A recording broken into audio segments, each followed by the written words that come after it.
30 টাকা বেচাবে।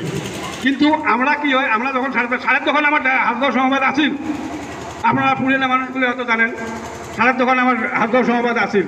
কিন্তু সারের দোকান থাকাত কি হয়, আমরা যদি একটা মানুষ হবে কি আমার কৃষক মানুষের সাধারণত কাম দাম করিয়ে রাতি আসিয়ে সার বলিয়েছে, কিন্তু আমার সমবায় তো 4টে বা 5টা পর্যন্ত খোলা থাকে, তারপরে খোলা না থাকে। তারপরে সমবাদ কি হয়, সারের দোকান দামও হলে রাখে, আর প্লাস আমার সমবাদ বাকি নাই, আমরা তো বাকি দিবেন নই, কিন্তু বাইরা দোকানত সবাই বাকি দেয়, যার জন্য সারের দোকান আমার যেটা আছিল ওটাও না চলা হয়ে গেছে। পরে আমার কি হয়, সার যেগুলো আমরা আনি, সার তো রাখা বস্তু নয়, সারটা গলি যায়। আজ যদি কিছুদিন সারটা আমার রয়ে যায়, সারটা গলি যায়, আমার পুঁজিটা কিন্তু ধ্বংস হয়ে যায়।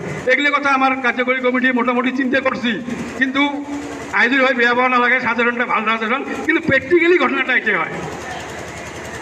হ্যাঁ, MTML 2 লাখ টাকা और बैंक में मुझे देखो ना टाका बड़े जमा एक्सेस होती 1,90,90 টাকা ITB tax refund again bank and institution 6,60,550 টাকা তারপরে জিএসটি পরিশোধ পড়ে আছে এগুলো টাকা 4,550 টাকা স্যালারি অ্যাকাউন্ট পুলিশ আমার স্যালারি অ্যাকাউন্ট পুলিশ হচ্ছে আমার 1,00,000 টাকা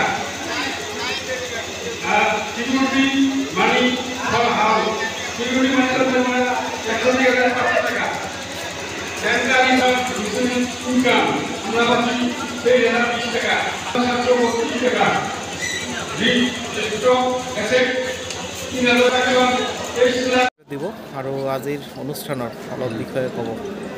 মোৰ নাম সুব্ৰত ৰায়, কিন্তু এই অঞ্চলত অশোক বুলিও চবে জানে আৰু এই অঞ্চলত। তো মই হাজদৰ সমবায় সমিতিৰ সভাপতি হওঁ।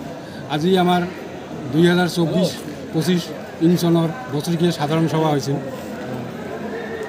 এই সভাত কি কি প্ৰস্তাৱ লৈছে?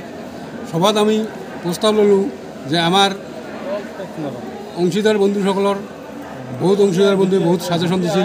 তাৰ ভিতৰত আমি প্ৰস্তাৱ লৈছোঁ, আমাৰ যে নেশ্যনেল হাইৱে গৈছে, ইফালে নেশ্যনেল হাইৱে 2 কাষে আমাৰ জমি আছে, তাত আমি দোকান ঘৰ বনাই আমাৰ এতদ অঞ্চলৰ যি নিবনুৱা ভাইসকল আছে সিহঁতক মানে চলাৰ কাৰণে এটা দোকান বনাই আমি ভাড়া দিম, আৰু দোকানবিলাক আমি এডভাৰটাইজ যোগে দোকানবিলাক ভাড়া দিয়া হ'ব।